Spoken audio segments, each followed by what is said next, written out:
श्रीरंगपुर नाम के एक गांव में तुकाराम नाम का एक किसान अपनी पत्नी लक्ष्मी और बेटे राजू के साथ रहता था। वो दिन भर मेहनत करके खेत में अनाज उगाता था। खेती से ही तुकाराम अपनी गृहस्थी चलाता था। एक दिन खेत में काम करते हुए उसकी कुदाल किसी चीज से टकराई तो तुकाराम को बड़ा ही आश्चर्य हुआ, क्योंकि इसके पहले जब भी वो खेती में काम करता था तो ऐसे कभी भी नहीं हुआ था।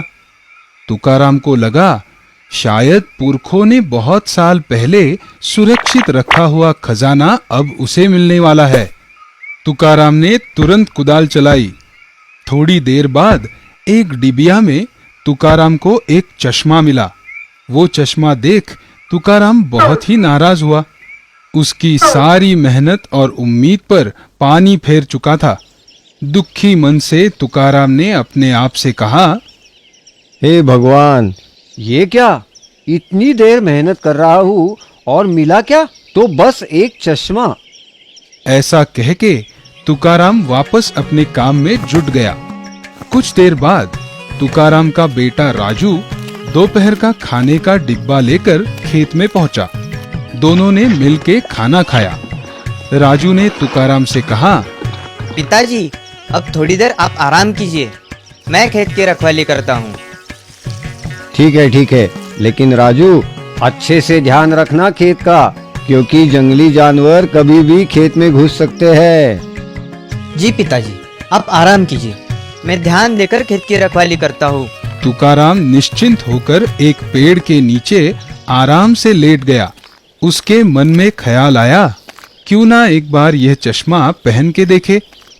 तुकाराम ने चश्मा पहना और राजू की तरफ देखा तो चमत्कार हुआ। उसने चश्मे से देखा कि दो भेड़िए राजू के सामने आए और राजू पर हमला कर रहे हैं। तुकाराम ने तुरंत ही चश्मा उतार दिया और घबरा के अपने आप से उसने कहा, अरे ये क्या देखा अभी मैंने? तुकाराम ने दोबारा चश्मा पहनकर राजू की तरफ देखा तो दूसरी बार भी वही दृश्य उसे दिखाई दिया। तुकाराम ने सोचा, अरे फिर से वही देखा मैंने। लगता है कि ये चश्मा ऐसा वैसा नहीं है, ये तो कोई जादुई चश्मा लगता है।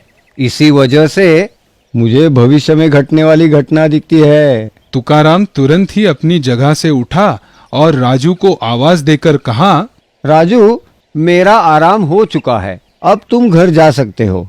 अब खेत की रखवाली और बाकी सब काम मैं देखता हूँ, तुम जाओ। पिताजी, मैं और काम कर सकता हूँ, आप आराम कीजिए। अरे बहुत हुआ आराम, तू चिंता मत कर, तुम कल खेत की रखवाली करना। अभी तुम घर जाओ। ठीक है पिताजी। अपने पिता की बात मानकर राजू घर की तरफ निकल पड़ा। जैसे ही राजू गया, उस जगह पर भेड़िए आए।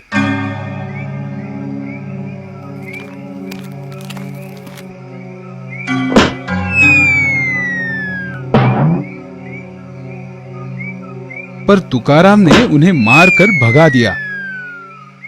अब तुकाराम समझ गया कि ये चश्मा सचमुच भविष्य दिखाता है। तुकाराम सोचने लगा कि अगर मैंने इस चश्मे का उपयोग करके गांव वालों का भविष्य देखा और उन्हें आने वाले संकट की सूचना दी तो गांव वालों का भला ही होगा और संकट आने से पहले ही टल जाएगा। घर लौटने के बाद तुकाराम ने चश्मा पहना तो उसने चश्मे से एक दृश्य देखा। तुकाराम की पत्नी लक्ष्मी चूल्हे पर रोटियां सेक रही थी। रोटी सेकते वक्त लक्ष्मी का हाथ जल जाता है। ये दृश्य देख तुकाराम ने तुरंत लक्ष्मी से कहा, रुको लक्ष्मी, बची हुई रोटियां मैं सेकता हूँ। ये सुनकर लक्ष्मी ने आश्चर्य से पूछा, रोज तो रोटियां मैं ही तो बनाती हूँ, तो आज क्या हो गया आपको? अचानक मेरी दया कैसे आई? लक्ष्मी के इस सवाल से तुकाराम को चश्मे की सारी सच्चाई लक्ष्मी को बतानी पड़ी और आगे तुकाराम ने जादुई चश्मे से गांव वालों की मदद करने की कल्पना भी बताई। ये सब जानने के बाद लक्ष्मी ने कहा, ये तो बहुत ही अच्छी सोच है। आप गांव वालों की जरूर मदद करना, इससे लोगों का भला होगा और हमें दुआएं भी मिलेंगी। दूसरे ही दिन से तुकाराम ने गांव वालों की मदद करना शुरू किया। गांव वालों को भी जादुई चश्मे से सहायता होने लगी और संकट समय उन्हें पहले ही चेतावनी मिलने लगी। इस कारण गांव वाले बहुत खुश थे और उन्होंने तुकाराम की बहुत तारीफ की। ऐसे ही कई महीने बीते। एक दिन तुकाराम अनाज की बोरी गधे पर लाद कर बाजार में बेचने के लिए जा रहा था। चश्मा उसके पास ही था। तुकाराम ने ऐसे ही चश्मा लगाकर एक आदमी की तरफ देखा। उसे एक दृश्य नजर आया। वो आदमी एक सोने की मूर्ति कपड़े में बांध कर ले जा रहा था और थोड़ी ही देर में वो मूर्ति एक घर के आंगन में रखकर वो आदमी चला गया। ये दृश्य देखते ही तुकाराम ने सोचा कि रोज मैं इतनी मेहनत करके पैदल बाजार आता हूँ।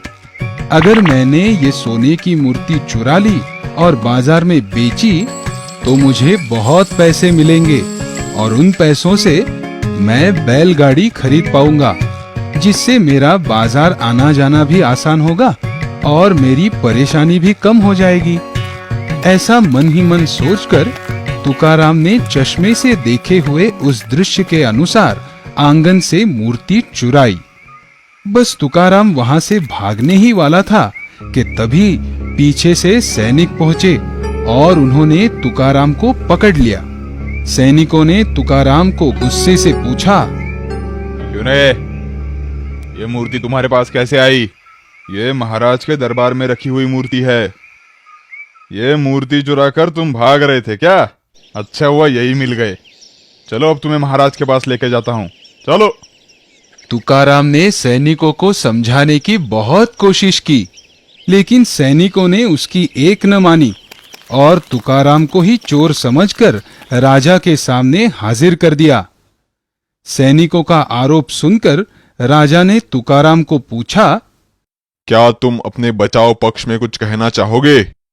सरकार, इसमें मेरी कोई गलती नहीं है। ये सब उस जादुई चश्मे के कारण हुआ और असली चोर तो बच निकला। जादुई चश्मा? कौन सा जादुई चश्मा? महाराज को जादुई चश्मे के बारे में पूरी घटनाएं तुकाराम बता देता है। ये सब समझकर राजा को तुकाराम के लालच और चोरी करने के इरादे से गुस्सा आता है। महाराज उसे सजा सुनाते हैं। चोरी करने के जुर्म में तुकाराम को 25 कोड़े लगवाए जाए और जिस कारण ये चोरी हुई और लालच तुकाराम के मन में उत्पन्न हुआ, उस जादुई चश्मे को तुरंत नष्ट किया जाए। राजा के निर्णय के अनुसार जादुई चश्मा सैनिकों ने तुरंत तोड़ दिया और तुकाराम को उसके जुर्म के लिए 25 कोड़े भी लगवाए गए। इस शिक्षा के बाद तुकाराम को अपनी गलती का पछतावा हुआ और उसके बाद संपूर्ण जीवन में तुकाराम ने मेहनत की रोटी कमाकर खाई। तात्पर्य, किसी भी चीज का लालच आदमी को हमेशा संकट में डालता है। हम आपके लिए हमेशा नई कहानियाँ और नए गाने लेकर आते रहेंगे। तब तक आप गाते और देखते रहिए।